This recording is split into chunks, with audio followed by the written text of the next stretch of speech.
This world is inhabited by all kinds of people.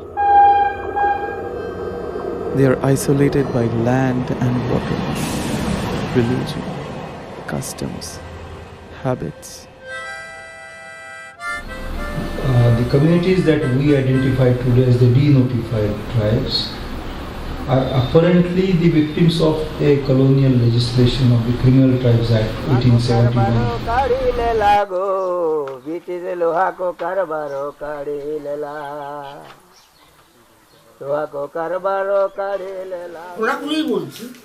পশ্চিমবঙ্গে আর দ্বিতীয় লোক নেই যে আমাদের সাহায্য করেছে সমস্যাটার গুরুত্ব বুঝেছে। কাজও করছি, বাচ্চাদেরও মানে হস্টেলে স্কুলে দিয়ে দিলাম দুটো বাচ্চাকে, দিয়েই আমি আমার পড়াশোনা করি।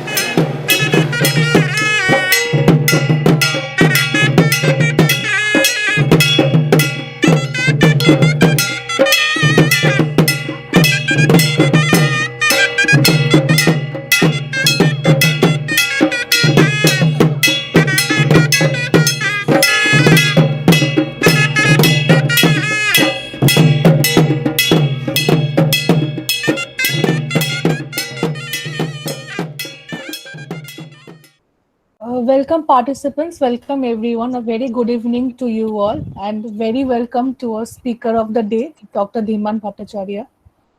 Dhimanda, welcome and thank you for joining us today. Dr. Dhiman Bhattacharya is an assistant professor at the Center for Comparative Literature, Institute of Languages, Literature and Culture, Vishwabharati, Shantiniketan. He has been actively involved in the academic activities of the Center for Canadian Studies since its very inception. He was also the recipient of SICI Doctoral Fellowship and a scholar at University of Toronto, Canada. He has closely worked with Native Art Performing Arts Toronto. He has written original scripts for national and international collaborative projects like Koruna Dhara Esho, Megh Bhanga Gan, and many more. He has also directed the documentary Bimukti in association with AAWW. He has written and co-edited a book, Ghumantus, published by Jadavpur University. At present, he is supervising 3 PhD theses on indigenous cultural productions in India. He is also working on the translation of Santali performance text into English and Bangla with a subject matter expert. Thank you, Dhimanda, for joining us today. I'd like Dhimanda to start your presentation now. Begin it again.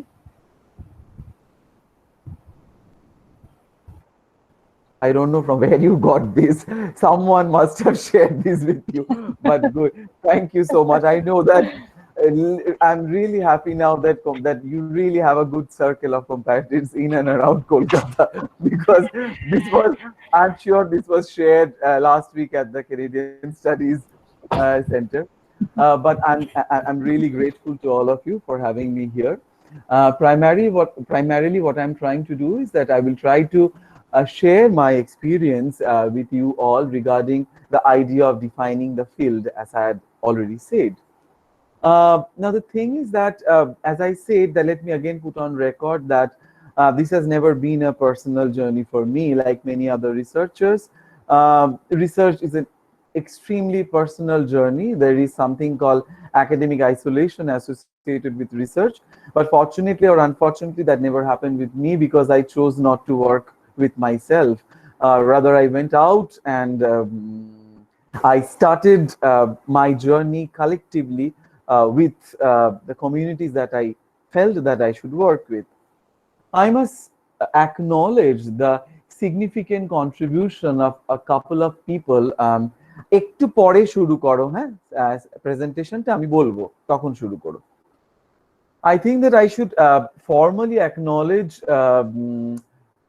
a couple of people who are behind this, and definitely Ganesh Devi being the person, and after Ganesh Devi, definitely Mahashweta Devi, without whom I couldn't have joined this journey.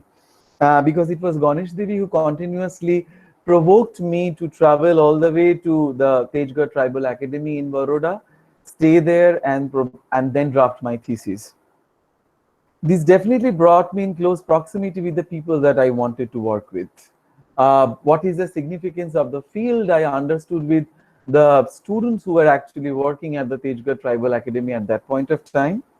And then I must say that when I actually had to visit the field, again, thanks to Indian Council for Social Science Research, because I'm indebted to them, because somehow joining their, I would say, path-breaking research, where the report has just come out after 60 years of Indian independence, the government was actually doing a recce of the educational attainment of denotified tribes in India.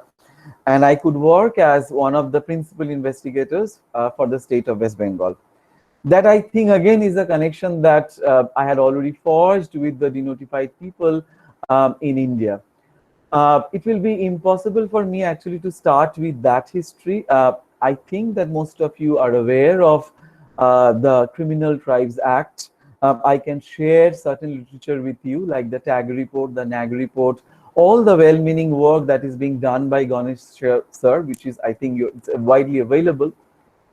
So when I had to do a recce of the field in West Bengal, because when I was given this opportunity to work on the educational attainment of denotified tribes in West Bengal, I actually knew about a couple of quote-unquote tribes.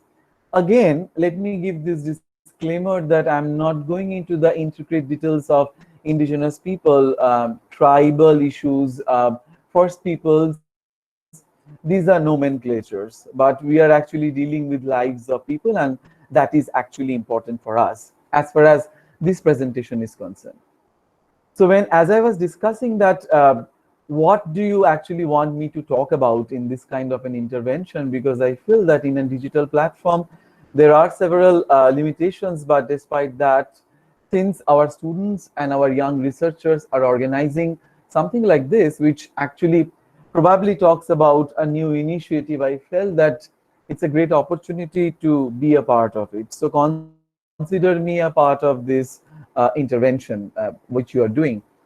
And I felt that when I teach in class for the coursework, or maybe when I am working with my MPhil PhD students, fortunately 3 of my students, Ishani, Anita and Rakesh, they have actually all designed their projects which requires field work, because they have been collecting texts, original quote unquote, they are trying to access texts from the field. Now, as students of comparative literature with which I started, I have always believed that we identify or we select our texts, and definitely there is a politics of selection. So the politics of selection for me, for myself as a researcher, was that I felt the inadequacy of the texts that were already available in the market. Because let me give the problem with which I started my research. That is, I was trying to work with 2 forms of colonies, 2 indigenous groups of people and their cultural intervention. 2 ধরনের colony, 2 ধরনের জনজাতি বা 2 ধরনের indigenous people এবং তাদের cultural production বা তাদের যে আমি বলবো কালচারাল ইন্টারভেনশন, এই 3টেকে আমি পড়বার চেষ্টা করছিলাম। এই কারণেই আমি পড়বার চেষ্টা করছিলাম। আমার বারবার করে মনে হয়েছিল যে ওই সময় দাঁড়িয়ে বোধহয় আমি বোঝবার চেষ্টা করছিলাম যে এই যে আমরা হিস্টোরিওগ্রাফির কথা বলি এবং বারবার করে আমাদের বলা হয় যে আসলে there are multiple lapses in the way we understand literariness. Probably the inclusion of certain texts or textual practices which are quote unquote not available for us, because all our well-meaning attempts at not working with canonization somehow ends up into developing a series of canons, even when we are formulating a discipline or a syllabi in comparative literature. কিন্তু আমাদের উদ্দেশ্য সবসময় থাকে তার থেকে বারবার করে বেরিয়ে আসার, একরকম করে ক্যানন তার ফরমেশনকে দেখবার চেষ্টা এবং কি কি জিনিস বাদ পড়ে গেল। তাহলে আমার উদ্দেশ্য ছিল এই কি কি বাদ পড়ে গেল, এই টেক্সচুয়াল প্র্যাকটিস, কিসের কোথায় কিভাবে টেক্সটগুলো অ্যাভেলেবল, কি ফর্মে অ্যাভেলেবল, এবং সেখানেই হচ্ছে যে কোনো অ্যাভেলেবল সাহিত্য বর্গের ধারণা দিয়ে আমি বোধহয় এই টেক্সটগুলোকে কালেক্ট করতে পারবো না, এটা আমি মোটামুটি বুঝতে পেরেছিলাম। So what I'm trying to say is that as students of literature, all our ideas on texts, textualities, and textual praxis, which we are primarily concerned with, because I believe that as students of comparative literature, we do not do everything under the sun. Let me make it very clear. We do have a methodology of comparative literature, and we are actually doing comparative literature. We are dealing with texts. Since we have liberated the idea of textual praxis or text, সেখানে মনে রাখতে হবে যে এই টেক্সটগুলোকে খুঁজে বের করে নিয়ে আসাটাও কিন্তু তুলনামূলক সাহিত্যের গবেষক ছাত্রছাত্রীদের একটা বড় দায়, একটা কর্তব্য। I actually situate myself as someone who was trying to look at or was in a search of texts. Now let me say that which are the two forms of colonies that I was working with. There was a huge furore when I started formulating my thesis question or thesis statement, because I was talking about two forms of colonies, India and Canada. তুলনামূলক সাহিত্যের বিভাগ হয়েও কানাডার নাম শুনেই লোকজনের মনে হয়েছিল যে কানাডা ভীষণ সাদা দেশ, ভারতবর্ষের সাথে কানাডার লিটারারিনেসের সম্পর্ক এবং এই যে আবার সঙ্গে একটা ইন্ডিজেনাইটি যোগ আছে, এটা কি করে সম্ভব? How is it even possible? I think this is where our historicism needs to be contested. But is Canada all about white people? What about the politics of Canada? Who are the founding nations of Canada? এটা করতে গিয়ে আমার আসলে ওই আইন পড়া শুরু হলো। একেবারে আমি ধরে ধরে দেখবার চেষ্টা করলাম যে colonial policies, তার সঙ্গে সঙ্গে how it was defining indigeneity. ভারতবর্ষের ক্ষেত্রে ইন্ডিজেনাইটি আর কানাডার ক্ষেত্রে ইন্ডিজেনাইটি সত্যি এক হতে পারে না, কারণ Canada is still a settler colony, Bharatvarsha একরকম করে অন্য ধরনের একটা অবস্থানে এসে দাঁড়িয়েছে। সেটা কি সেটা আমি বলছি না, সেটা নিয়ে আমারও প্রশ্ন আছে। What is India? আমরা পোস্ট কলোনিয়ালিটি অবশ্য বলি, কিন্তু তার ভেতরে আবার এই দুটোকে ফিট ইন করতে আমি চাইবো না। সেই জন্যই আমার সমস্যাটা আরো বেড়েছিল, because with all my available models of post-colonial praxis, where we, as unfortunately, a comparative study entails us to read a text from Africa, New Zealand, Australia, Canada together, I had serious reservations with it, that without a particular policy in place, without the proper selection of text, it is not possible for any student of comparative literature to actually even talk about colony or even talk about the textual praxis within the colonies in this scattered, haphazard way. There has to be a structure. And I think that in trying to develop a structure, I was continuously revisiting my discipline, which is comparative literature. As I said, that I was reading literature which was per se, quote unquote, not just novels or not just literature as we understand. I was reading government policies. আমি রিজলের একেবারে report পড়ছিলাম, আমি tag report পড়ছিলাম, আমি এই ধরনের গভর্নমেন্টের report পড়ছিলাম যেগুলোকে আমার মনে হচ্ছিল যে প্রবাবলি ইউজেনিক্স ইত্যাদি বলে সারা পৃথিবীতে তখন যে সময় যা যা চলছিল তার সঙ্গে বোধহয় ভারতবর্ষের এই ইন্ডিজেনাইটির একটা বড় যোগ থাকলেও থাকতে পারে। ঠিক সেখানেই দাঁড়িয়ে কিন্তু এই 1871 ক্রিমিনাল ট্রাইবস একটা আমার কাছে এটা পয়েন্ট অফ ডিপার্চার হিসেবে এলো। So for me, the Criminal Tribes Act of 1871 became an event, right? Similarly, একই সঙ্গে Indian Act, যেটা বারবার করে রিপিলড হচ্ছে in North America, across North America, which was trying to look at the indigenous population of Canada and the associated baggages with it.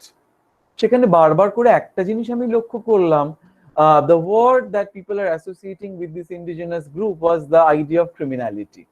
সুতরাং ভারতবর্ষের ক্ষেত্রেও যখন 1871 সালে সেই জিনিসটা করা হলো, কোথাও কিন্তু আমরা বোধহয় সেই কলোনিয়াল লেগাসিটাকে নিয়েই একদল লোক তাদের যাপনকে পড়বার চেষ্টা করলাম।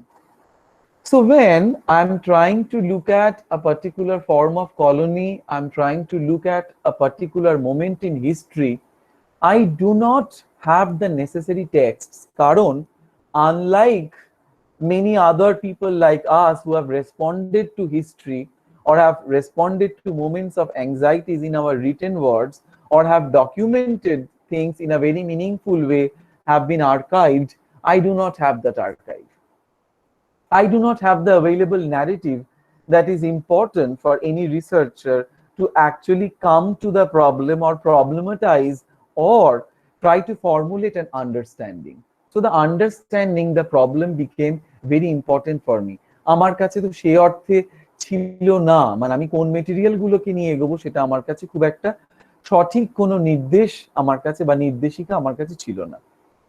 I think here this is the context which would have been easier for me to reflect on if I had the chance to show that video, because this one about 2 minutes video actually encapsulates what I'm trying to say, যে কিভাবে এই গবেষণাটার দিকে আমি এগোনোর চেষ্টা করেছিলাম। Now coming to the PowerPoint, যাতে আমি একটা structured way তে এগোতে পারি, এবং সেই structured way তে এগোনোর একটা প্রথম পথ হচ্ছে কিন্তু revisiting my discipline in a way, also contesting the methodology of the discipline in which I operate, that is comparative literature, and also I would say discovering the inadequacies of the model which we feel that is there. মানে এরম কি একটা আদর্শ কোনো model আছে যেটা প্রায় সব গবেষণার ক্ষেত্রে, সব ছাত্রের, সব টেক্সট নির্বাচনের ক্ষেত্রে একই মডেল একই রকম ভাবে প্রযোজ্য তার গবেষণায়, নাকি with the understanding of the I would say the methodology that I am talking about, তার মাধ্যমে কি আসলে একটা ভিন্ন ধরনের বা একাধিক পথ আমার সম্ভব, যে আমি তুলনামূলক সাহিত্যই করছি, but there are multiple points of entries because the locatedness of the researcher is significant. I as a researcher, আমি একজন গবেষক হিসেবে যে লোকেশন থেকে টেক্সটগুলোকে নির্বাচন করছি তার একটা রাজনীতি আছে। ঠিক এইখানেই আমার যে বক্তব্য আমি এখানেই সিচুয়েট করছি। এই এতটা গৌরচন্দ্রিকার প্রয়োজন পড়লো কারণ না হলে হয়তো এটা বিক্ষিপ্ত মনে হতে পারে যে কোথা থেকে আমি শুরু করছি, কারণ এটাতে তো দীর্ঘ ইতিহাস, এটা চলছে, I am still living in it, মানে আমি এখনো শেষ করে উঠতে পারিনি এবং আমার মনে হয় না শেষ হবেও এটা আর কি কোনোদিন। আমি প্রথমে what I would want to say, if we can now have the presentation, thank you, the friend who is helping me with this presentation, if we can move to the presentation.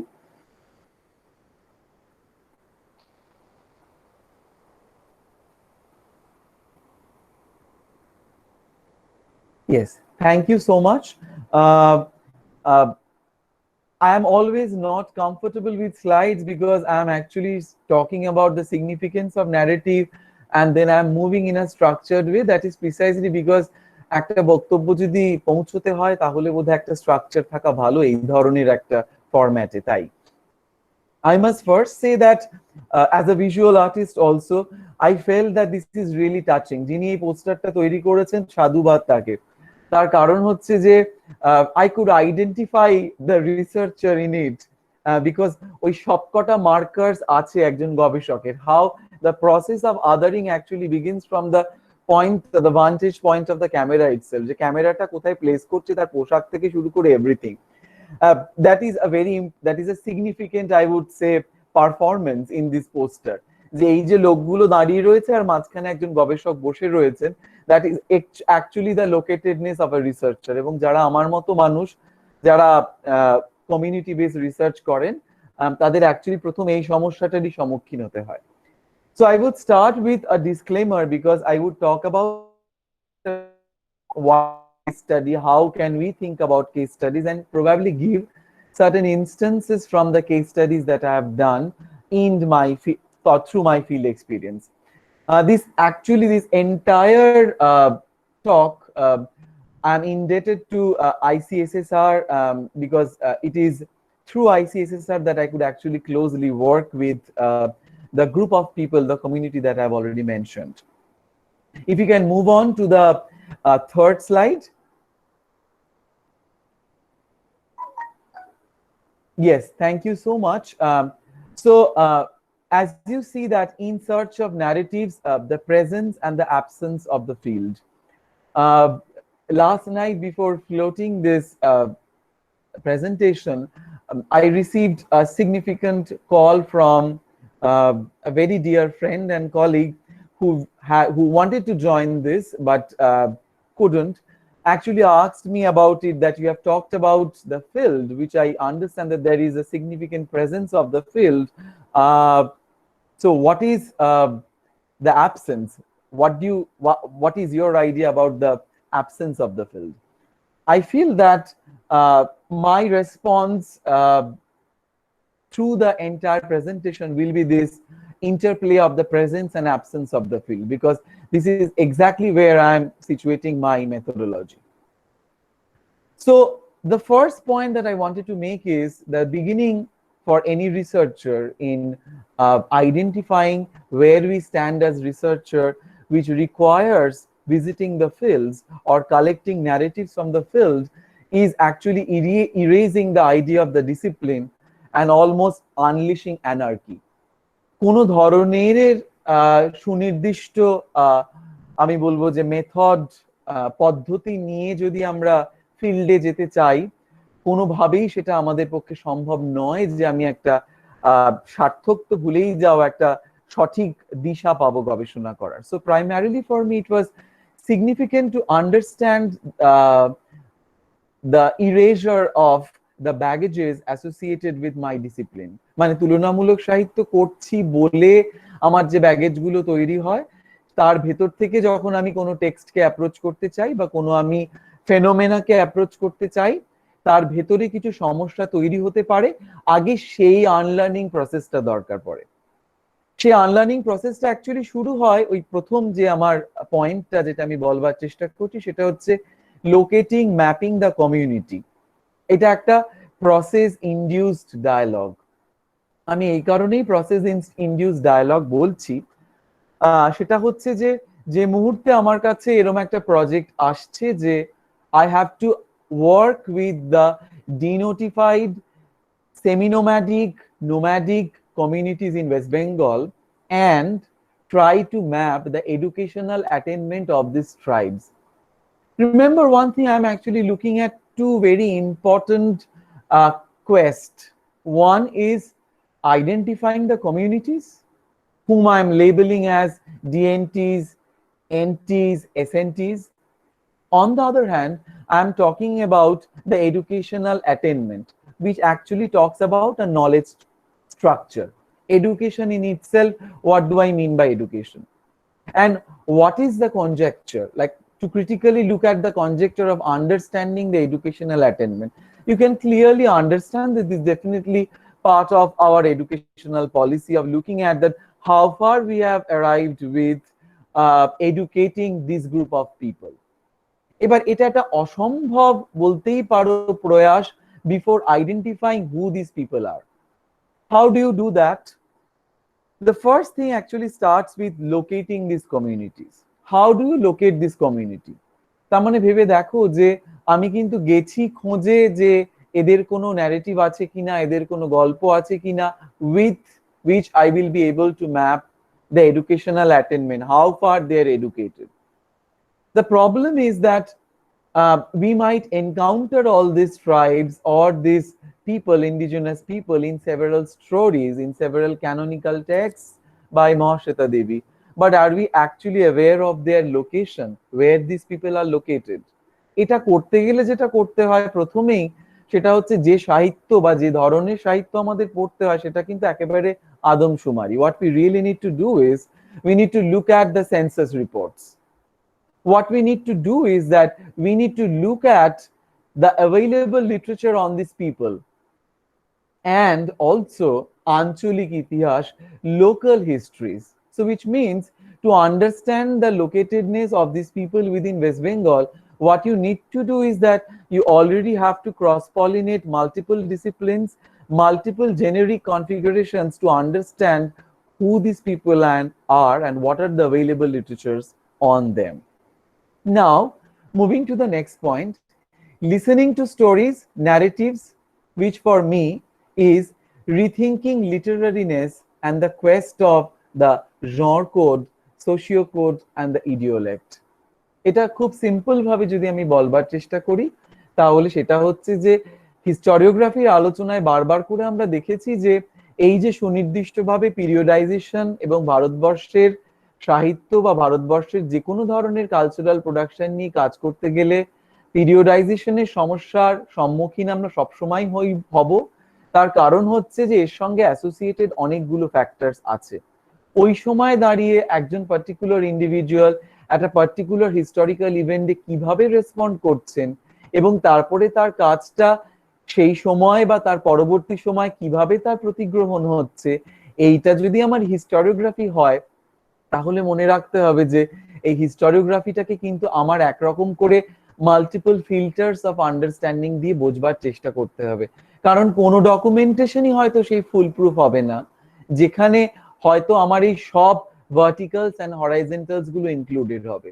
মানে একটা particular moment in history আমার আসলে সব ভার্টিক্যালস আর হরাইজন্টালস গুলো যে included হবে সেটা নাই হতে পারে, কিন্তু আমার প্রচেষ্টা হবে কোথাও বোধহয় সেই দিকে এগোনোর। তাহলে আমি যদি একবার কমিউনিটি গুলোকে আইডেন্টিফাইও করি, একজনকে আইডেন্টিফাই করলাম বা দুজনকে আইডেন্টিফাই করলাম, এমন হতে পারে যে সেখানে পৌঁছে গিয়ে ন্যারেটিভ গুলো শুনতে গিয়ে আমি হয়তো আরো 10টা কমিউনিটির খোঁজ পেতে পারি।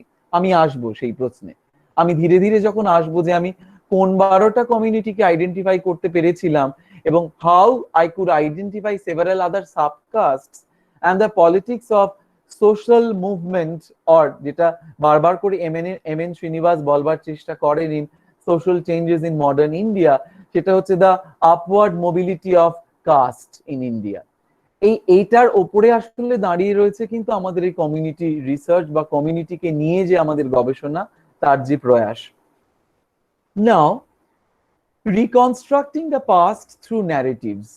ন্যারেটিভস এর আর একটা গুরুত্ব আছে, সেটা হচ্ছে যে through narratives what we can do is that, এই যে বললাম যে কমিউনিটি গুলোকে নিয়ে কাজ করবার চেষ্টা করছি, that the communities with hmm I have been trying to work with might not have documented history, but there might be stories, there might be anecdotes, ঝুমুর গান থাকতে পারে যেটা হয়তো একটা পার্টিকুলার হিস্টোরিক্যাল মোমেন্টকে ডকুমেন্ট করবার জন্যই সৃষ্টি হয়েছে। তোমরা যদি পরে অবসর সময় ভিডিওটাতে দেখো, দেখবে যে ভিডিওটাতে একটা শিবদাস লোহারের একটা ঝুমুর গান আছে, লোহা কো কারবারো কাঢ়ি লেলা গো ব্রিটিশ লোহা কো কারবারো কাঢ়ি লেলা। The Lohar community was actually documenting their plight of the implementation of the Criminal Tribes Act, which affected their lifestyle, their livelihood. তাহলে এই যে ক্রিমিনাল তৈরি হচ্ছে কেন, কারা ক্রিমিনাল, কিসের সঙ্গে কাদেরকে জুড়ে দেওয়া হচ্ছে, তার মানে কি একটা লাইভলিহুডকে তৈরি করা হচ্ছে ক্রিমিনাল হিসেবে। So what happens that if you restrict a group of people from practicing their livelihood, they will probably fall prey to doing certain things which will be identified as the deviance, যেটাকে বলা হবে criminal. একরকম করে রাষ্ট্র হয়তো ক্রিমিনালিটিকে দেখবার চেষ্টা করে, সেটা যখন একটা গ্রুপ অফ পিপলের অকুপেশনের সঙ্গে জুড়ে যায়, যাদের সে অর্থে কোনো রিটেন ডকুমেন্টেশন নেই, তারা হয়তো তাদের মৌখিক যে তাদের আদান প্রদান, তাদের যে গান, তাদের যে কবিতা, তাদের যে anecdote, they might try to document their plight through those. So what happens as a researcher, we need probably to document those narratives to form the available literature, which will become my literature review. Now moving on to ideating structures of knowledge in the nomadic, semi-nomadic communities. এটা আমি আসলে একটা example দেওয়ার জন্য বলছিলাম যে when I am talking about the project of identifying the educational status of the communities, what is significant for me to understand to contest any form of historiography is what is knowledge. কারণ আসলে কোনটাকে আমি text বলছি আর কোনটাকে আমি text বলছি না, what I consider as history and what I do not consider as history is definitely a construct. It is a construct of our understanding of what is knowledge production and how that knowledge is disseminated, through whom that knowledge is disseminated, and what is the politics of knowledge distribution, and then the subsequent documentation of knowledge as a category. So which means that I cannot think of knowledge as a category which is I would say which can be treated as a monolith, which can be treated as something which is homogeneous across culture, across gender, across caste. So to understand the significance of knowledge, that is the information that I'm trying to cull, the information that I'm trying to get from my field, we as researchers need to question ourselves about what is our understanding of knowledge.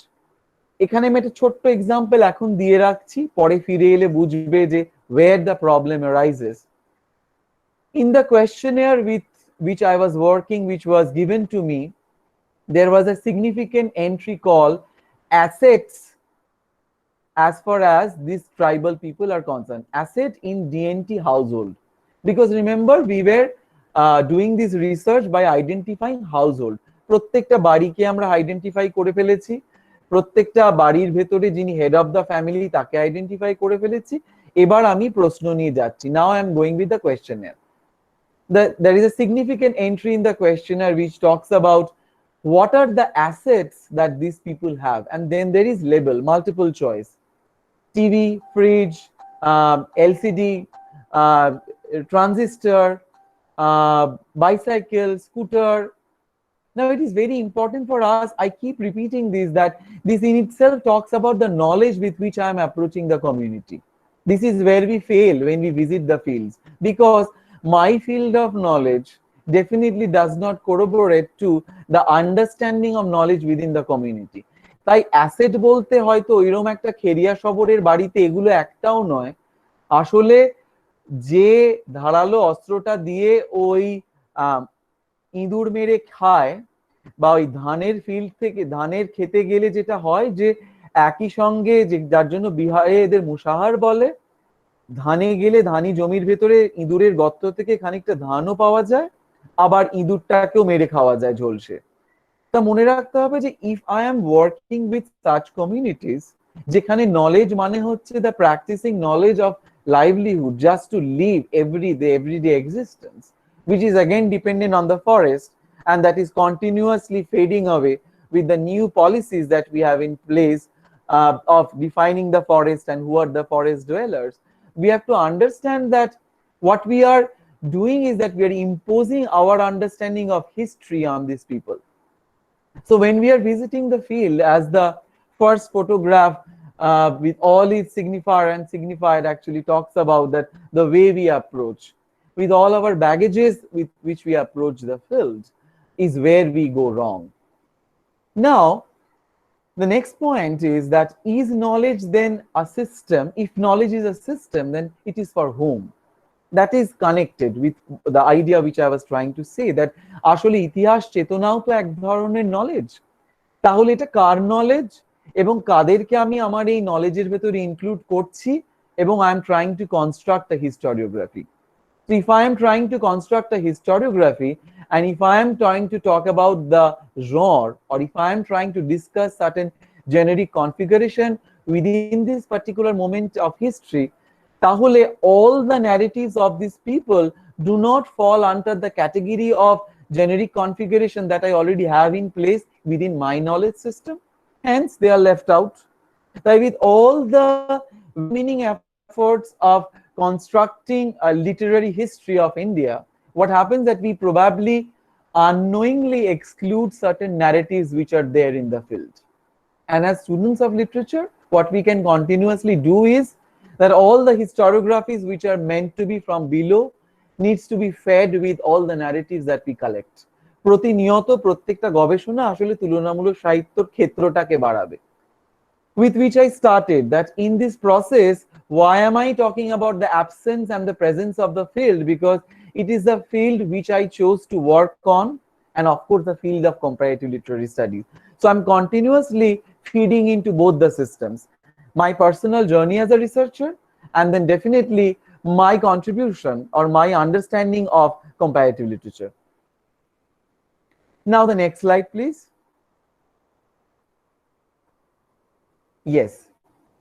So when I'm talking about knowledge, when I'm talking about education as a category, I am actually talking about the history of lapses.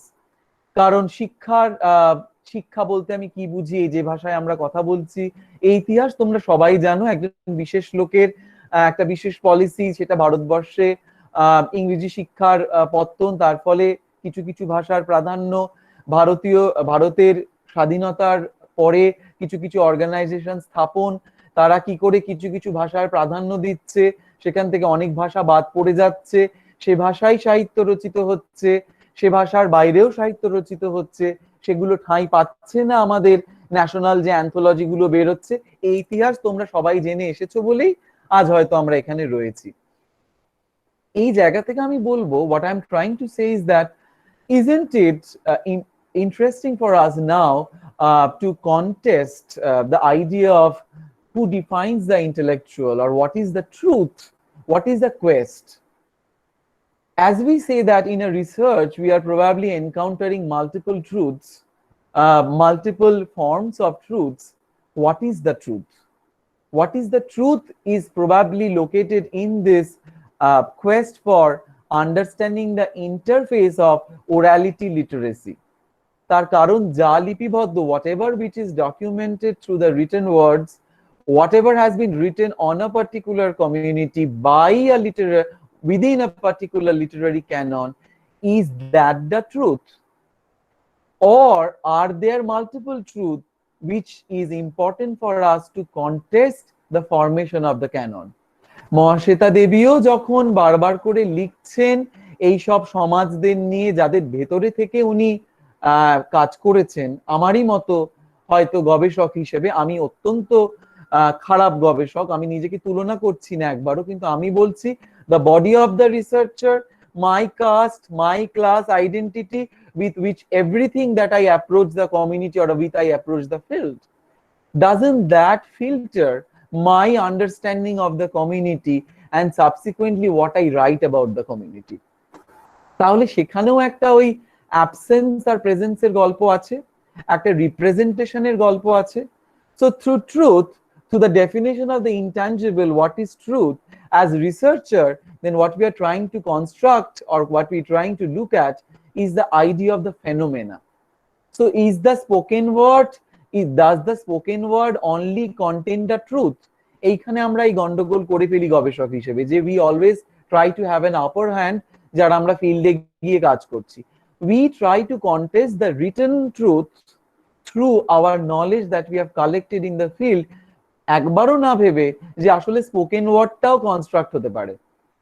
There can be multiple constructs even when an individual is talking. So is a memoir of the voice of the individual or the voice of the community?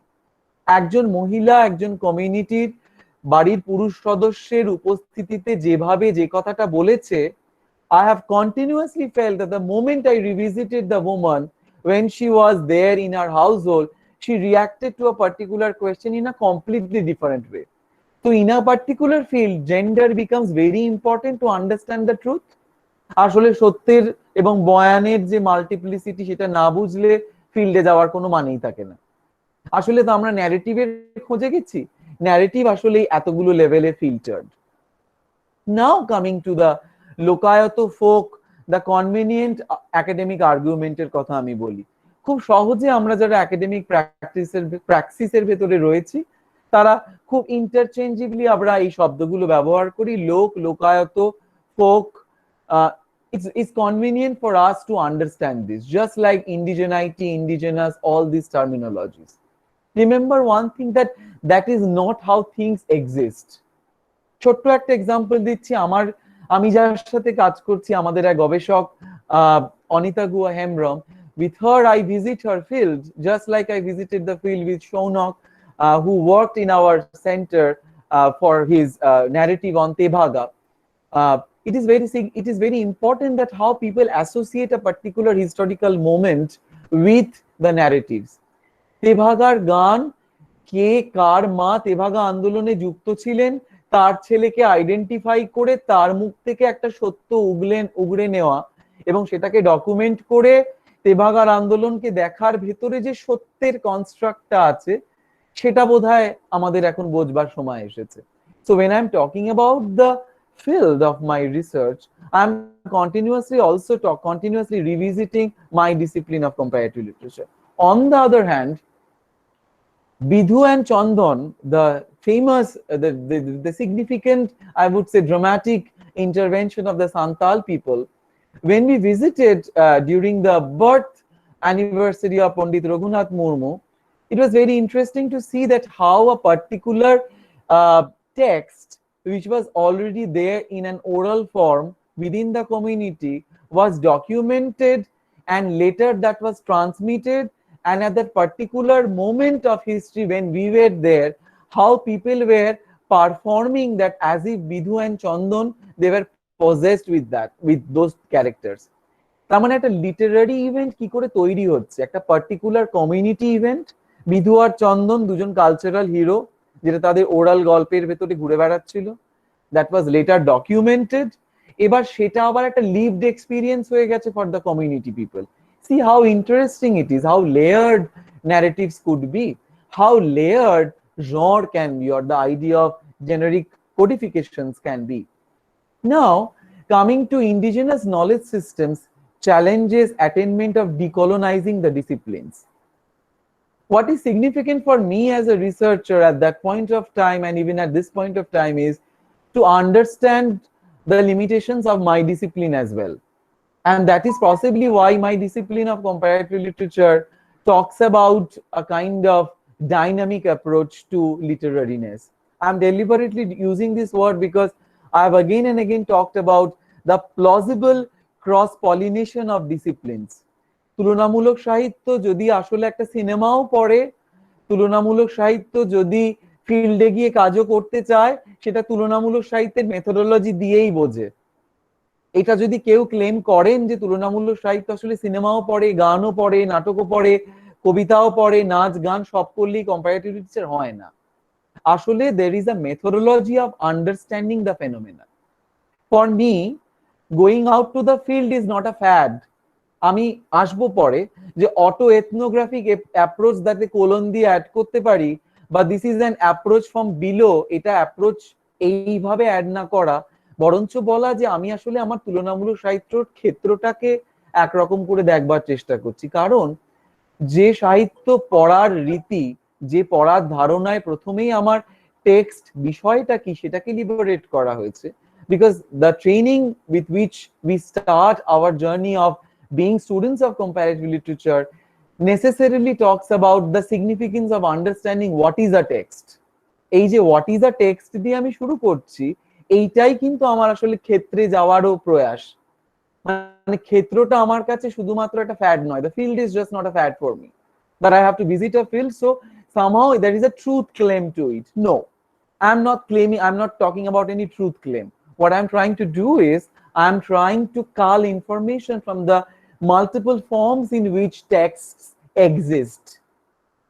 এইবারে ফিরে আসি যে গুরুত্বপূর্ণ প্রশ্ন, যেটা হয়তো একেবারেই সব থেকে জর্জরিত হই আমরা এই মুহূর্তে এসে দাঁড়িয়ে, একটা বড় টাইটেল, একটা বড় কথা, তার একটা বড় তার তলায় বলা একটা comparative approach.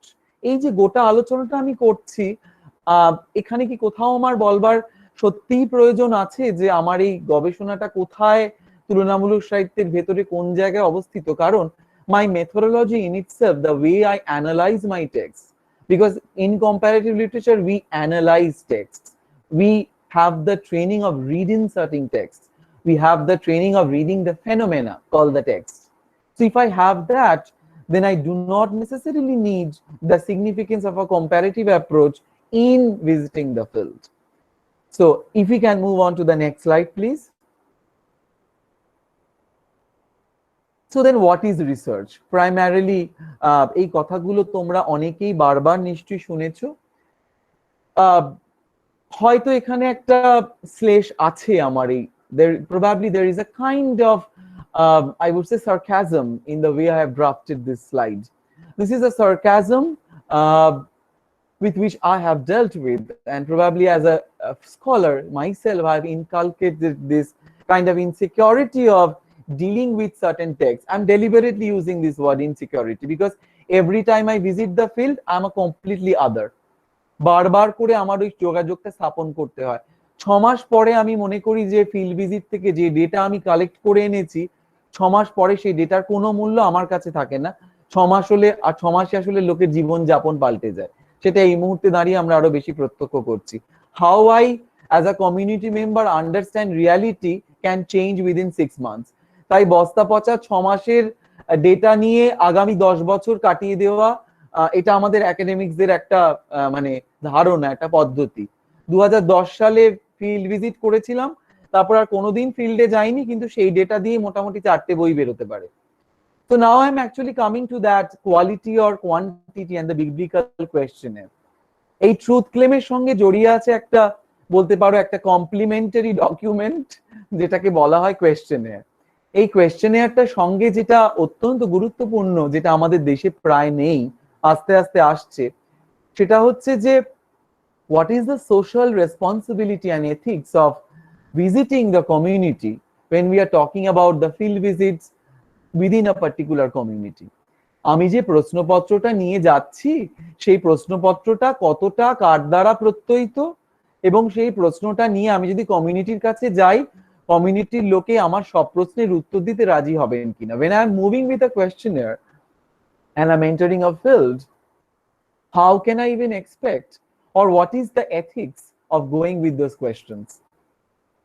We do not actually have an ethics research the research committee, the ethics committee in any particular research work সেইভাবে এখনো ফর্মুলেটেড সত্যি নেই আনফরচুনেটলি। অথচ এত গবেষণা হয়ে যাচ্ছে, অন্তত আমাদের সোশ্যাল সায়েন্সের ক্ষেত্রে, স্পেশালি লিটারেচারে এখন অনেক গবেষণা হয় ফিল্ড ওয়ার্ক কেন্দ্রিক। আমার মনে হয় ঠিক এখানেই দাঁড়িয়ে থাকি ওই আমার যে historicising the self and the other, এটা কিন্তু ভীষণ ওভারল্যাপিং একটা কনটেক্সট। তার কারণ when you are trying to read a community, when you are visiting the field, remember one thing, that your culture is also being received with that community. That might affect the community forever, and that would definitely affect subsequent researches.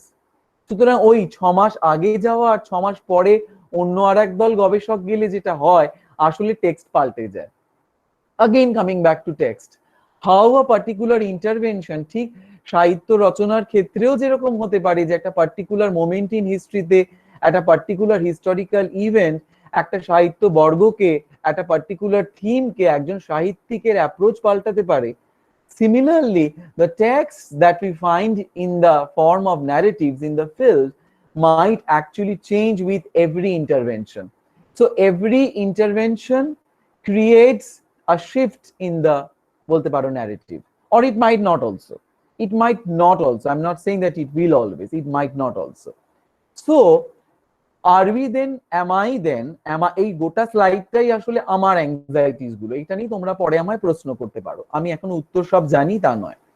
So, what I'm trying to do is I'm trying to historicizing the methodology of nothing, I would say. So, any methodology was inadequate, even the methodology of my discipline, to read the text. তাহলে what allowed me to develop my methodology, and in a way I had to reformulate my understanding of comparative literature, and that probably is a liberating experience for any practitioner of comparative literature, that is revisiting the discipline with every introduction of a new text. It could be translation, it could be the multiple ways in which a text is brought into a system. ওই যে প্রথমে বলেছিলাম knowledge system, গবেষণার ক্ষেত্রেও আসলে একটা knowledge system. With every field visit, with every narrative that I collect from the field, a new text might be introduced into my system, and that might definitely contradict, that might definitely allow me to contest my idea of history making. আমি এখানে historiography ইচ্ছে করে বলছি না, এই স্লাইডের পর থেকে আমি হিস্ট্রি মেকিংই বলবো। Next slide.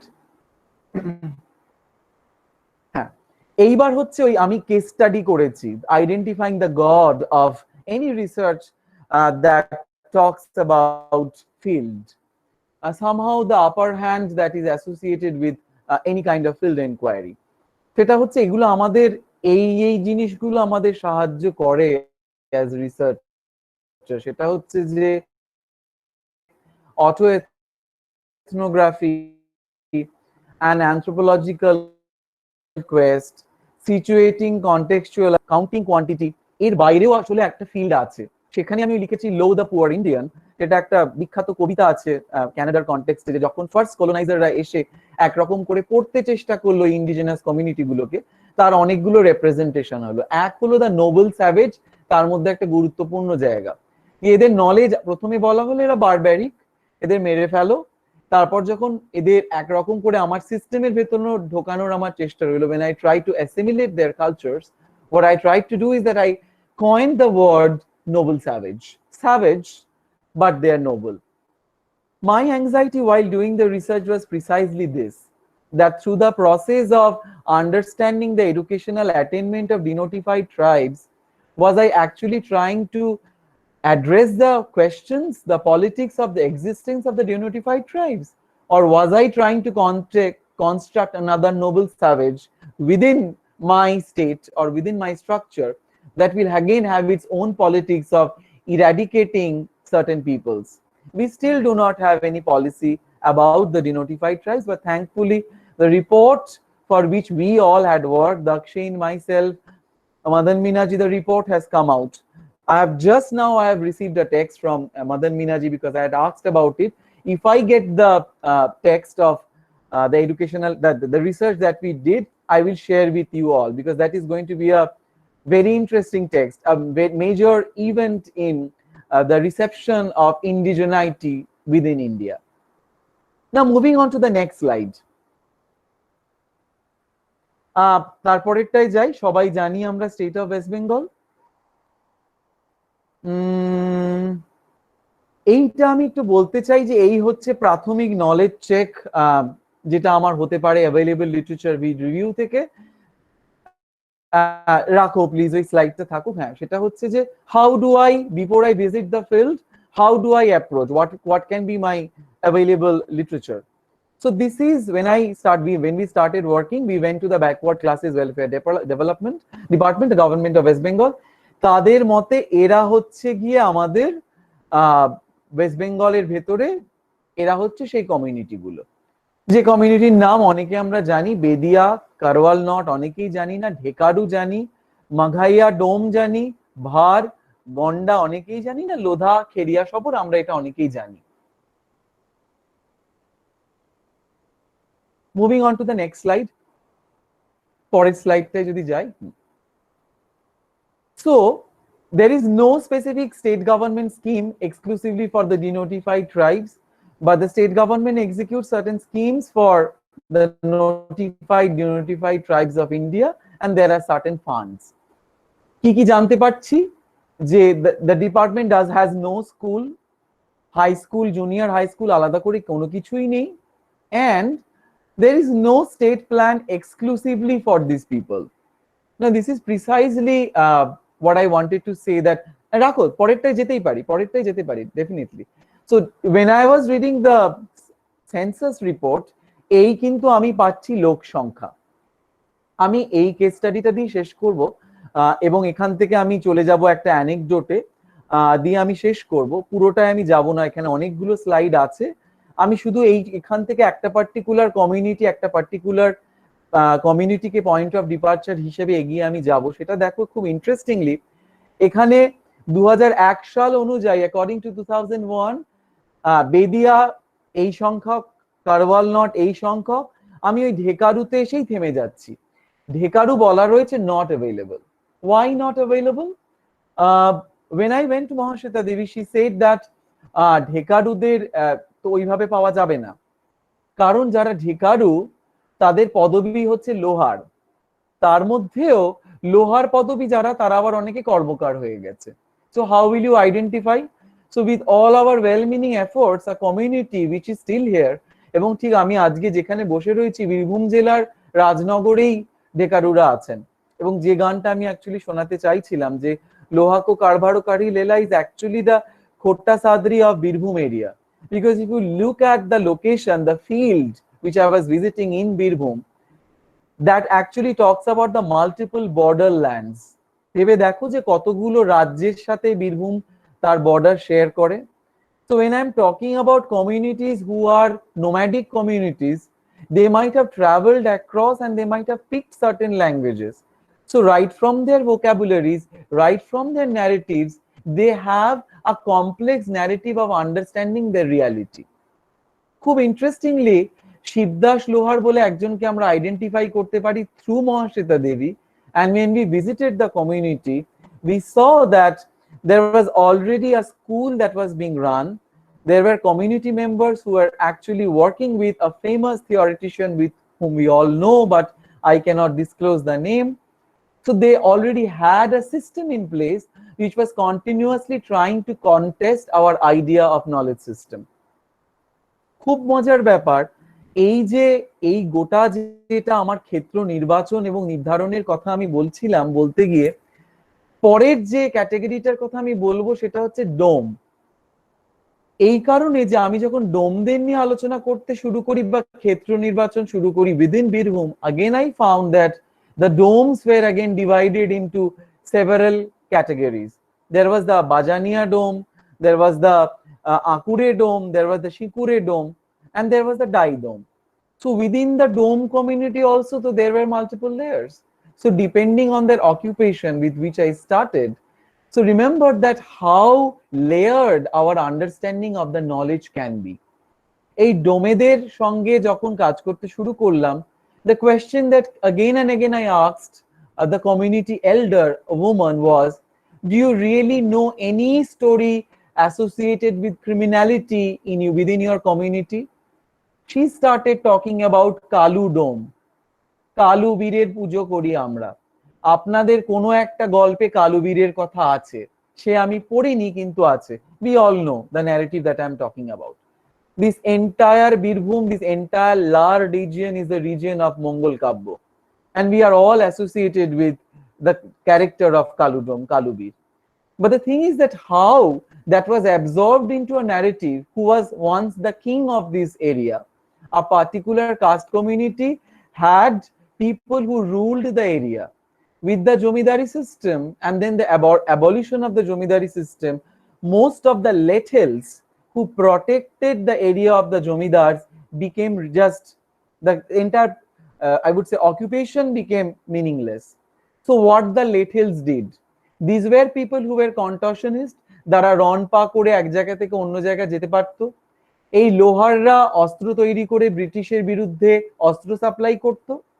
So what happened, they were all, these communities were not only labeled as criminals, their occupation was labeled as criminals. আমরা সবাই জানি সারা পৃথিবীতে শ্রম সঙ্গীত আছে, there are labor songs. So through their labor songs, probably they were documenting their histories. So probably through these narratives that we collect from the field, possibly it is possible for us to reconstruct or reconstitute our understanding of history and then subsequently the idea of genre. আমি তোমাদের অনেকটা সময় নিলাম, অনেক আলোচনা করা যায়। তোমরা যদি আরো শুনতে চাও সেটা হয়তো প্রশ্ন উত্তরের মাধ্যমে হতে পারে, এবং আমাদের তো অনুষ্ঠানটা কোথাও একটা জায়গায় গিয়ে শেষ করতে হবে। তো আমি এখানেই শেষ করছি। তোমাদের এবার it's up to you to decide. অসংখ্য ধন্যবাদ ধীমানদা একটা অসাধারণ প্রেজেন্টেশনের জন্য। তাহলে আমরা প্রশ্ন উত্তর পর্বে যেতে পারি এবার, বা কেউ যদি বলতে চান তারে আনমিউট করে মাইকও বলতে পারেন যদি কারো কিছু বলার থাকে বা কারো কোনো প্রশ্ন থাকলে।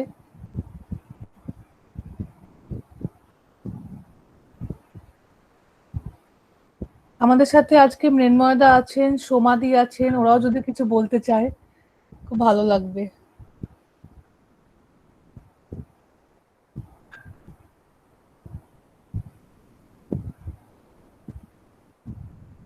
দিবান্দা, আমি এটা হ্যাঁ আশিফ, আমি আসিফ বলছি। আমি কিন্তু হ্যাঁ নমস্কার, আমি কিন্তু লিটারেচারের সাথে ডাইরেক্টলি রিলেটেড নই। এটা শোনার পরেও এখনো লিটারেচার সম্পর্কে ধারণা বদলালো না? আচ্ছা বেশ, ঠিক আছে, বদলিয়েছে, কিন্তু আমার কোশ্চেনটার জন্য আমি বলছি, হয়তো সেটা অতি সাধারণ হবে আর কি।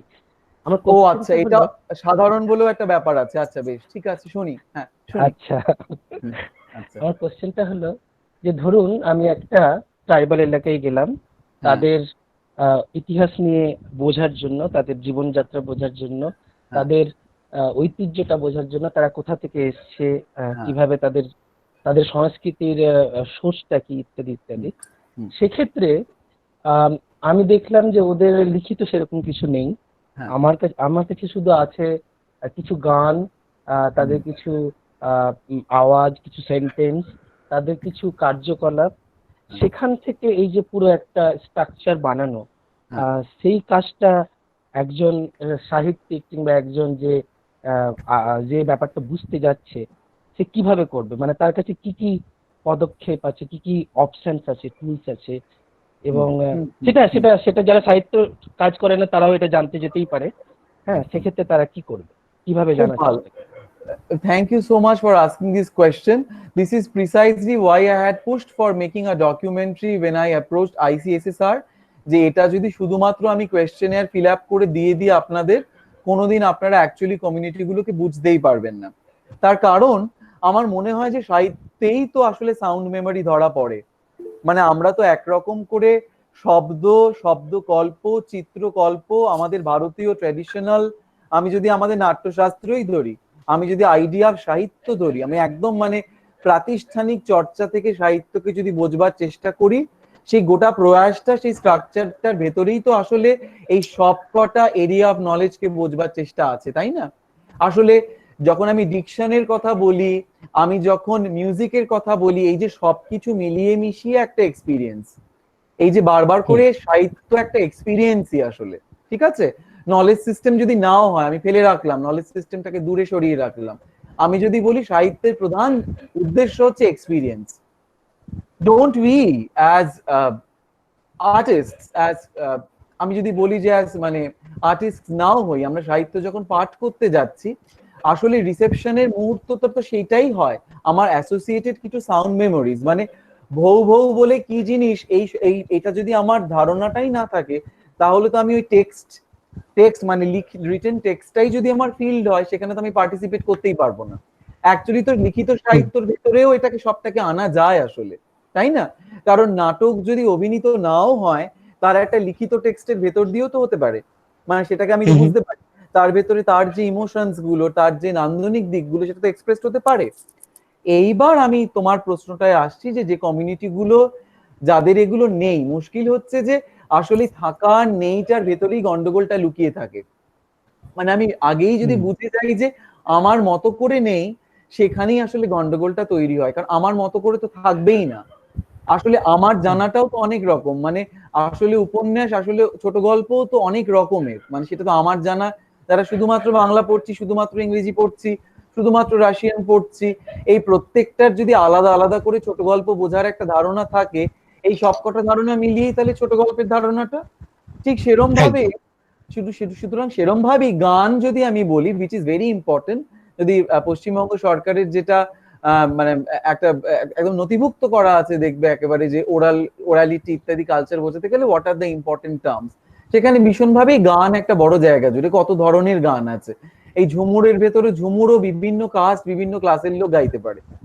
এইটা করতে গিয়ে আমি মনে হয় তোমার এই প্রশ্নটাকে আরেকটা এক্সটেন্ড করে আরেকটা উত্তর দিতে পারি, সেটা হচ্ছে কিরম ভাবে পারফরমেন্সে ধরা পড়ে জানো? ময়ূরভঞ্জ ছৌ একটা বড় বাজনা ব্যবহার করা হয়। হ্যাঁ, সেটা হচ্ছে ওদের একটা তাল আছে, ভেবে দেখো উড়িষ্যাতেই ময়ূরভঞ্জ, সেখানে অনেকগুলো নৃত্য শৈলী আছে, তার মধ্যে একটা হচ্ছে ছৌ। ময়ূরভঞ্জ ছৌ পুরুলিয়ার ছৌয়ের থেকে আলাদা, সেরাইকালা ছৌয়ের থেকে আলাদা। এবার এই যে মাদলটা চামড়ার যে, আমি যদি বলি চামড়ার যে মিউজিক্যাল ইনস্ট্রুমেন্ট যেটা তৈরি হচ্ছে, that musical instrument in itself has a story. কোথা থেকে এলো? বারবার করে বলা হয় যে পশ্চিমবঙ্গ ইত্যাদি অঞ্চলে যে মানুষরা, স্পেশালি ডোম সম্প্রদায়ের মানুষ, তারাই চামড়া দিয়ে বিভিন্ন প্রোডাক্ট তৈরি করতেন, সেখানে ওটা চলে যাচ্ছে। এবার ভেবে দেখো যে লোকায়ত ট্রেডিশনের ভেতরে এই যে পাইক নাচে ওটা ব্যবহার করা হতো, তার একটা ডেভেলপমেন্ট হচ্ছে কি ময়ূরভঞ্জ ছৌ। এটা তো অ্যাভেলেবেল ন্যারেটিভ। এবার ময়ূরভঞ্জ ছৌ একটা পার্টিকুলার কমিউনিটির লোকজনরা করছে, এখন আমাদের মতো লোকজনরাও যাচ্ছে। তার মানে কিন্তু এই নয় যে সেই ময়ূরভঞ্জ ছৌটা এক্সটেন্ডেড হচ্ছে অ্যাজ আ ফর্ম, রিসেপশনটা এক্সটেন্ডেড হচ্ছে, এবং সঙ্গে ওই গল্পটা। এবার ভেবে দেখো ওই একটা বাদ্যযন্ত্রের সঙ্গে যে অ্যাসোসিয়েট ন্যারেটিভটা অলরেডি দুটো বর্ডারকে কানেক্ট করে ফেলেছে, অ্যাসোসিয়েটেড ন্যারেটিভকে কালেক্ট করে ফেলেছে। এইবার এই বাজনাটা যখন আরেকটা ক্লাসিক্যাল ঘরানা ওডিশিতে আসে, ওডিশির মর্দল নিয়ে একটা গোটা গল্প রচনা করা আছে, সেই গল্পটা হচ্ছে যে মর্দল কি করে তৈরি হলো। একজন এরকম গোপী, তার হাত এবং পা বেঁধে রাখা হয়েছিল, কৃষ্ণের বাঁশি বাজতে শুরু করেছে, সে জোর করে ছাড়াতে গিয়ে তার হাত এবং পা কেটে শুধু দেহটা পড়ে ছটফট করতে শুরু করে। কৃষ্ণ তখন চলে এসে তাকে এমব্রেস করে নিয়ে বলে, আজ থেকে তুমি আমার মর্দল হলে। এটা গোটা নিয়ে একটা মূর্ছনা বলে একটা কম্পোজিশন আছে। So Murchana in a very classical language is also a narrative, is also a mnemonic structure, a residual element of this continuity. এবার তাহলে দেখো লোকায়ত থেকে ক্লাসিক্যালের এই যে জার্নিটা, এটা কতটা কমপ্লিকেটেড কমপ্লেক্স ভারতবর্ষে, বোঝা গেছে? আশা করি আমি তোমায় কিছুটা হয়তো একটা দিক দিতে পেরেছি, ঠিক আছে? বেশ। ডিমান্ডা কিছু কোয়েশ্চেন এবং কমেন্টস আছে, আমি একটু পড়ছি। নিশ্চয়ই। হ্যাঁ, শ্রীবিদ্যা বলে একজন উনি বলছেন, illuminating lecture sir. It reinforces the importance of being mindful of the visible and invisible complexes we as individuals carry. উনি একটি কমেন্ট করেছেন। Thank you so much. Doctor Mrinmoy Pramanik উনি বলছেন, থ্যাংক ইউ ধীমানদা, চমৎকার একটা আলোচনা শুনলাম। আমার একটা বিষয় নিয়ে সবসময় সমস্যা হয় যে কিভাবে আমরা এই ধরনের ওরাল বা পারফরমেটিভ টেক্সটগুলো পড়ব। মহাশ্বেতা দেবীর বেদকাণ্ড এবং শবর ইতিহাস যা তাদের ওরালিটির মধ্যে ধরা আছে, এই দু ধরনের টেক্সটকে একসঙ্গে পড়ার জন্য আমাদের অ্যাডিকুয়েট মেথড কি হতে পারে? থ্যাংক ইউ সো মাচ মৃন্ময়। আমার বন্ধু সহকর্মী মৃন্ময়ের সাথে আসলে মৃন্ময় কি জানো, আমার ভীষণভাবে এই গোটা জার্নিটা আমার মনে পড়ে যাচ্ছিল তোমাদের সেই রিসার্চারদের নিয়ে তোমরা যে উৎসবটা করতে হায়দ্রাবাদ ইউনিভার্সিটিতে। I will never ever forget র কনফারেন্স। এটা আমার কোথাও মনে হচ্ছিল যে আমিও তখন গবেষক এবং একসঙ্গে আমরা যে নলেজ শেয়ারিং সেশনটা করতাম। এটা না খুব জটিল প্রশ্ন মৃন্ময়, মানে ইটস ভেরি কমপ্লেক্স। তার একটা বড় জায়গা এই কারণেই যে আমাদের মনে রাখতে হবে যে আসলে the core of this is the idea of representation. We are actually talking about multiple text. আসলে মহাশ্বেতা দেবীর টেক্সটটা আর টেক্সটটা যেভাবে কমিউনিটিতে এক্সিস্ট করে, এটা দু ধরনের টেক্সট, এর কোনো মিলন ক্ষেত্র হতে পারে না। এটা আসলে সাহিত্যিক প্রতিগ্রহণের জায়গা থেকে দু ধরনের রিপ্রেজেন্টেশন হবে। এটা ওরালিটি আর লিটারেসির ইন্টারফেসের দিয়ে বুঝতে গেলে এটা হয়তো সরলীকরণের দিকে আমরা যেতে পারি।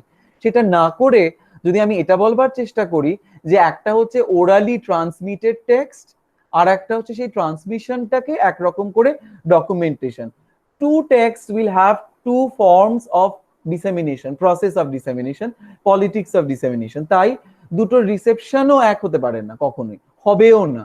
তাই এই দুটোকেই গুরুত্বপূর্ণ টেক্সট হিসেবে আমি যে সময় দাঁড়িয়ে গবেষক হিসেবে পড়ছি, আমার লোকেশন থেকে এই দুটো টেক্সটকে আমি সেই সময় দাঁড়িয়ে কিভাবে পড়ছি সেটাই ইম্পর্টেন্ট হবে। আমার লোকেশনের সঙ্গে সঙ্গে মানে আমার জেন্ডার, কাস্ট, ক্লাস সবকিছুই, আমার সাহিত্যিক প্রতিগ্রহণটাও তার ভেতরে আসবে। হয়ে গেল, আবার পরে আর একজন যখন করবেন আবার এক্সপ্যান্ড করবেন, আমার জায়গা থেকেও শুরু করতে পারেন, বা Mahasweta Devi টেক্সটটাকে point of departure করে শুরু করে ওইখানে যেতে পারেন, আবার উল্টোটাও করতে পারে। এই ক্রমাগত আদান প্রদানটা চলবে। ফিক্সড কোনো উত্তর আমার কাছে এখনো নেই। তবে এটা বলতে পারি, যেভাবে আমরা লিটারেচার এন্ড আদার আর্টস পড়ি, অন্তত centre for comparative literature, which is a significant module for us, কারণ আমি এখানে আমার এক ছাত্রীকে দেখতে পাচ্ছি যেখানে আমরা হয়তো প্রত্যেক বছর চুজ করিনি লিটারেচার অ্যান্ড ডান্স বা লিটারেচার অ্যান্ড পেন্টিং এবছর পড়বো। যে বছর লিটারেচার অ্যান্ড ডান্স পড়ছি আমরা, আমি ধরেই নিচ্ছি যে ডান্স এবং তার অ্যাসোসিয়েটেড টেক্সচুয়ালিটিটাকেই পড়বার চেষ্টা করছি। আমরা একটা উদয় শঙ্করের একটা টেক্সটকে একেবারে ধরে ধরে পড়বার চেষ্টা করি, কল্পনাকে, এবং বলার চেষ্টা করি যে আসলে যে কোনো ধরনের পারফরমেন্সই the performing body in itself, এবং দ্য পারফর্মিং বডি এবং পারফরমেন্স দুটোই আসলে ইতিহাসের চেতনা দ্বারা পুষ্ট এবং রেসপন্ডিং টু হিস্ট্রি। যতই বলি আমি এপলিটিক্যাল, আমি ক্লাসিক্যাল আর্টিস্ট হিসেবে আমি আশেপাশে কি হচ্ছে আমি কিছুর দ্বারা প্রভাবিত হচ্ছি না, সেটা খুব আনফর্চুনেট হয়তো, কিন্তু মনে রাখতে হবে যে সময় সেটা তৈরি হয়েছিল। আমি যদি জয়দেবেরই কথা বলি, আমি জয়দেবের যে পথটা পড়ছি, মনে রাখতে হবে যে জয়দেবের পথ কিন্তু জগন্নাথ দেবের যে পোশাক বদলায় রোজ, এখনো এই মুহূর্তেও পুরীতে যে বদলানো হচ্ছে, সেখানে কিন্তু জয়দেবের বিশেষ বিশেষ পদ এক এক সময় পোশাকে সেভাবে রিফ্লেক্টেড হয়ে যাচ্ছে। That has a structure of knowledge. সুতরাং রিটেন থেকে ওরাল একটা যাপন, একটা এত বড় একটা কৃষ্টি সংস্কৃতি, সেটা এবং সেটার একটা বলতে পারো যে জয়দেব কে, কোথায় জয়দেব ছিলেন, এবং অ্যাজ আ প্র্যাকটিশনার আমি যদি জয়দেবের কোনো পথ করি, ইন ইটসেলফ আমি আসলে ইতিহাসের ভেতরে ঢুকে গেছি, আমি আসলে একটা রাজনীতির ভেতরে ঢুকে গেছি। তার কারণ মনে রাখতে হবে যে কোন ভাষায় সেটা হচ্ছে, কোন জায়গা থেকে আমি জয়দেবকে পড়ছি। এক জয়দেব ভরতনাট্যমও দেখতে পারে, ওডিসিও দেখতে পারে, মণিপুরিও দেখতে পারে। এবার মনে রাখতে হবে যে এই প্রত্যেকটা পারফরমেন্স ট্র্যাডিশনের location will determine the reception of the text. খুব সাধারণ এক্সাম্পল আরো দিচ্ছি, একটা জেলাতেই মানে একটা রাজ্যেই আমি আমার আলোচনাকে সীমাবদ্ধ রাখতে পারি, যে যে প্যাটার্ন অফ পারফরমেন্স আমি ময়ূরভঞ্জে দেখি, আমি যত কোস্টাল উড়িষ্যার দিকে যাব, আমার পারফরমেন্সের ধরন, আমার interaction with the earth will change. ময়ূরভঞ্জের মাটি আর পুরী ভুবনেশ্বরের মাটি একরকম নয়, তাই কিছুতেই এই দুটো পারফরমেন্সের রিপ্রেজেন্টেশন একরকম হতেই পারে না। সুতরাং সিলেকশন অফ স্টোরিজ এবং তার ফাইনাল এক্সিকিউশন, এটা ইন ইটসেলফ তো একটা বলতে পারো, এই যে জটিল রিসেপশনের কথা বলছি, তাহলে তাই অ্যাকচুয়ালি তো প্রতিগ্রহণই হচ্ছে, সেটা ফর্মটার, সেটা কন্টেন্টটার, এবং সেই হিসেবেই বলতে পারো যে জ্বর পাল্টে যাবে এবার যদি আবার গুরু আলাদা হয়, মানে যিনি practitioner of that particular thing. আমি জানি না আমি মৃন্ময়ের উত্তর দিতে পেরেছি কিনা, মানে আমি চেষ্টাও করিনি, আমি একটা আলোচনা করবার চেষ্টা করেছি। ধন্যবাদ ধীমানদা।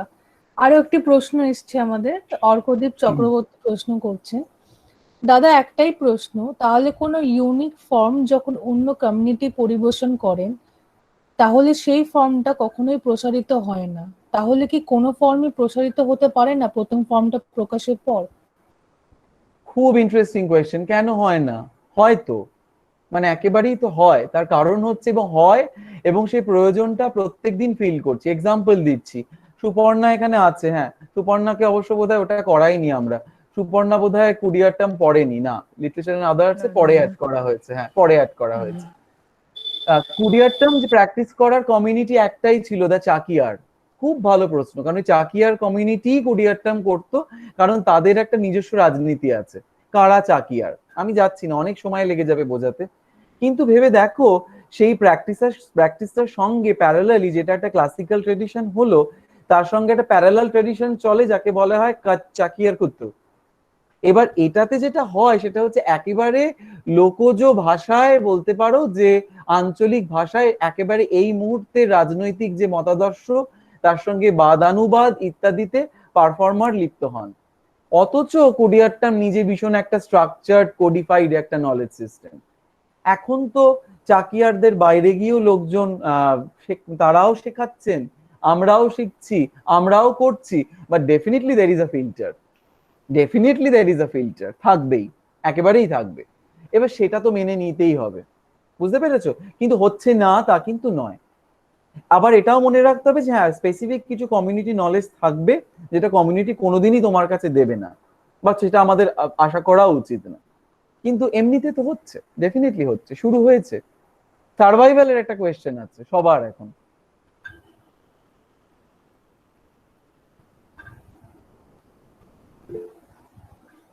Thank you. আরো কারো কোনো প্রশ্ন থাকলে ধীমানদাকে করতে পারে। এমনিও ধীমানদা তুমি যে সুন্দর করে যে বোঝালে মানে তুলনামূলক সাহিত্য ডিসিপ্লিনটার ব্যাপারে, বা এই যে মানে আমরা কাউকে মানে অন্য কেউ জিজ্ঞেস করলেন বাইরের কাউকে, আমরা বলে বোঝাতে পারি না যে আমরা এক্স্যাক্টলি কি করি। যে আমরা তোমরা মানে অনেকে এরকম বলেন যে হ্যাঁ হয়তো এটা বিশ্ব সাহিত্য, নাকি এটা ইংলিশ লিটারেচার, নাকি তোমরা সবই পড়ো। এই যে সুন্দর করে তুমি একটা কনসাইজ ওয়েতে বোঝালে, আশা করি এরপর আমাদেরও অন্য লোককে মানে মানুষকে বোঝাতে সুবিধা হবে যে এক্স্যাক্টলি কম্পারেটিভ লিটারেচার আমরা কি পড়ি, বা ডিসিপ্লিনটা কি, বা আমাদের মেথোডোলজি কি, একটা মেথোডোলজি আছে আমাদের, মানে এটা কাউকে বুঝে উঠতে পারি না। এটা একটা ভীষণ এখনো খুব অ্যাবস্ট্রাক্ট কোয়েশ্চেন হয়ে গেছে। বলবো আরাত্রিকা, বলো হ্যাঁ বলো। এই চেষ্টাটা আজ থেকে দূর, মানে একদম এই চেষ্টাটাই আর করো না কোনোদিন। We are not here to define the discipline because the discipline does not require any definition, it's a practice, ঠিক আছে? আর আমি কিছুই মানে বলবার চেষ্টা করিনি এটা আমার বোঝা কম্পারেটিভ লিটারেচার, এখানে আমার শিক্ষিকা সমাধি আছে, এখন আমার কলিগ, তার একটা তুলনামূলক সাহিত্য আছে। এখানে আমার আর এক কলিগ বন্ধু মৃন্ময়ের একটা তুলনামূলক সাহিত্য আছে, এবং এই হায়ারার্কি থেকে নেমে এসে সুপর্ণা, আরাত্রিকা, সুতনুকা, যাদের যাদের আমি নাম দেখতে পাচ্ছি, সবার একটা তুলনামূলক সাহিত্য আছে। That is the, I would say, that is what the discipline is all about. আসলে মেথোডোলজি থেকে একটা ব্যক্তিগত জার্নির দিকে যাওয়া, and then probably liberate the idea of literariness, কারণ আমাদের ডিসিপ্লিনে না কোনো দায় নেই, মানে ইংরেজিতে টেক্সটটা অনুদিত না হলে আমি পড়তে পারবো না এরকম কোনো ব্যাপার নেই। উল্টে আমার যদি একটা স্পেশাল ল্যাঙ্গুয়েজে ট্রেনিং থাকে, সেই টেক্সটটাকে আমি আমার প্রয়োজনে অনুবাদ করে নিয়ে এসে আমার সিস্টেমে ঢুকিয়ে দিয়ে বললাম যে না বাবা, এটা নিয়েও চর্চা করা দরকার। সুতরাং there is a responsibility as comparatists to continuously extend our literariness, ঠিক আছে? আর এখন আরাত্রিকা আর বোধহয় খুব চেষ্টা করেও, আমার মনে হয় যে এই চেষ্টা অনেকদিন ধরে ভারতবর্ষে চলেছে, কিন্তু এই মুহূর্তে আমরা বলতে পারি, আর একটা উত্তর দিতে পারো যে অ্যাকচুয়ালি তুলনামূলক সাহিত্য একটা ওই ভীষণ ক্লিশে আর কি, সেই ক্লিশেটা আমরা আজকাল আর খুব একটা বলি না। আগে আমাদের বলা হতো যে তুলনামূলক সাহিত্য একটা যাপন ইত্যাদি ইত্যাদি। আমি বলবো তুলনামূলক সাহিত্য একটা রাজনৈতিক অবস্থান সাহিত্য পাঠের।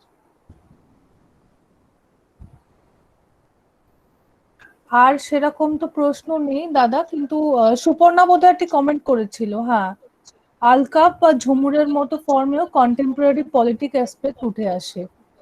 হ্যাঁ, একদম তাই। আমাদেরই বিভাগে কাজ করছে রাকেশ কৈবর্ত, অসাধারণ কাজ করছে রাকেশ। রাকেশের কাছে আমি রোজ শিখি। রাকেশ আসলে এই ধরনের এই ট্যাঞ্জিবল এই যে ট্র্যাডিশনস গুলো তাকে নিয়েই কাজ করছে এবং বলবার চেষ্টা করছে যে ফর্ম গুলোই কি করে আস্তে আস্তে পাল্টে যাচ্ছে।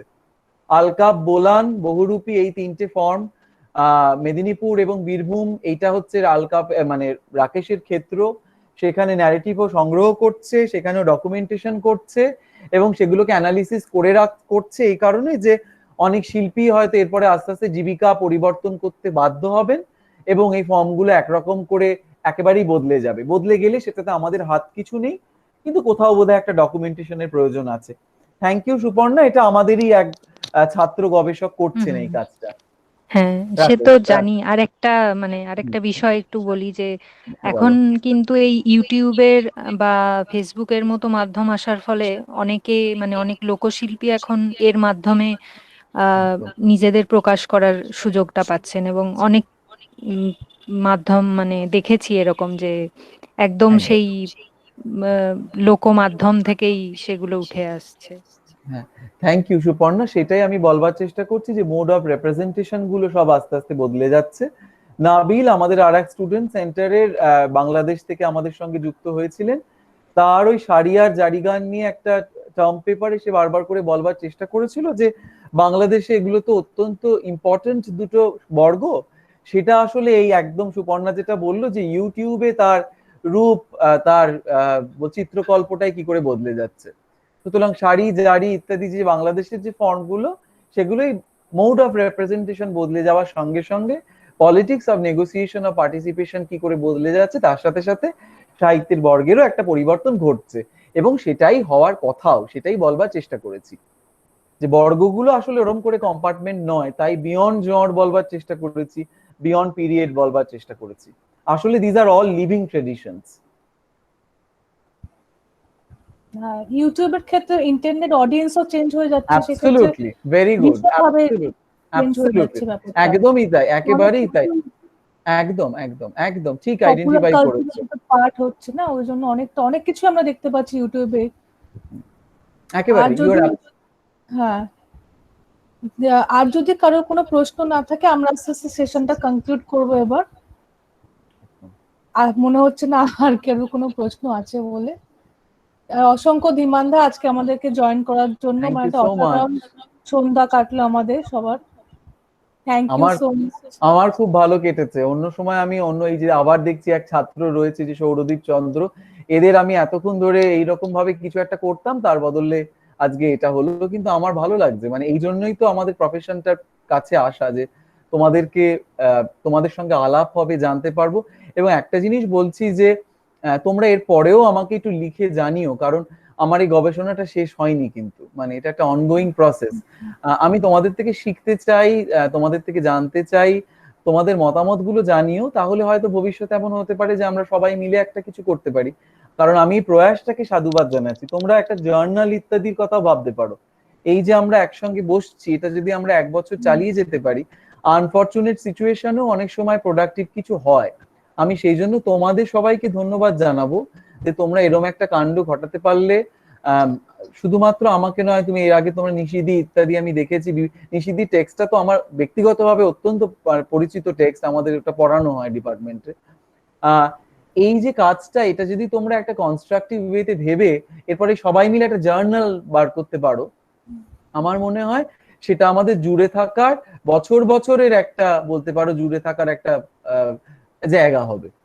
এই যে আমরা জুড়লাম সবাই, এটা যেন একটা এরকম বলায় না শেষ হয়ে যায়। আমি যেন তোমাদের থেকেও জানতে পারি তোমরাই পারবে করতে। তোমরা সিরিয়াসলি ভাবো, প্রাতিষ্ঠানিক ভাবে অনেক কিছু করা যায় না, তোমরা করো। ধীমানদা, একটা কথা, আপনার এই বিমুক্তি এটা পুরোটা কি কোথাও পাওয়া যাবে?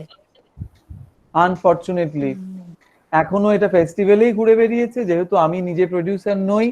আমার থেকে, যাই হোক, এটা আমি রেকর্ডে বলতে পারবো না। I do not have the rights, I just have, তোমার হচ্ছে তোমাদের আমি দেখাতে পারি। এটা তোমরা যদি আমার কাছে দেখতে চাও কোনো সময়, হ্যাঁ, আমি সেটা যে কোনো সময় সেই ব্যবস্থাটা করতে পারি, but it is not available, কারণ this is still going around, এটা বিভিন্ন জায়গায় দেখানো হয়। That was the policy. I have screening rights, ঠিক আছে, I have the screening rights, but I do not have. আমরা যদি এরকম যদি স্ক্রিনিং করতে চাই, তাহলে কি প্রোডিউসারের সাথে কন্ট্যাক্ট করা যায়? তোমরা আমাকে বললেও হবে, because I have the screening right. I can introduce and I can show the film. I have the screening rights. ঠিক আছে, তাহলে সেটা ধীমানদা সেটা আস্তে আস্তে তোমার সাথে কথা বলে আমরা করতেই পারি, খুব ভালো হয়। তাহলে নিশ্চয়ই একেবারে অন্যরকম আরেকটি সন্ধ্যা কাটবে আমাদের, তাহলে এটা করতেই পারি আমরা। ঠিক আছে, থ্যাংক ইউ, চমৎকার লেগেছে, থ্যাংক ইউ, ধন্যবাদ সবাইকে। এরকম ভাবে পাশে থেকো আমাদের, আশা করি আরো এরকম। থ্যাংক ইউ সমাধি, থ্যাংক ইউ মৃন্ময়, সময় বার করে জয়েন করার জন্য। ঠিক আছে, আর যারা আছেন সবাইকে, আমাদের সিনিয়র ছাত্র বন্ধু সবাইকে ধন্যবাদ, ভালো থেকো। ঠিক আছে, তাহলে আমি লিভিং। হ্যাঁ, ওকে, ভালো থেকো সবাই, bye. Thank you so much, thank you so much, ভালো থেকো। হ্যাঁ, থ্যাংক ইউ।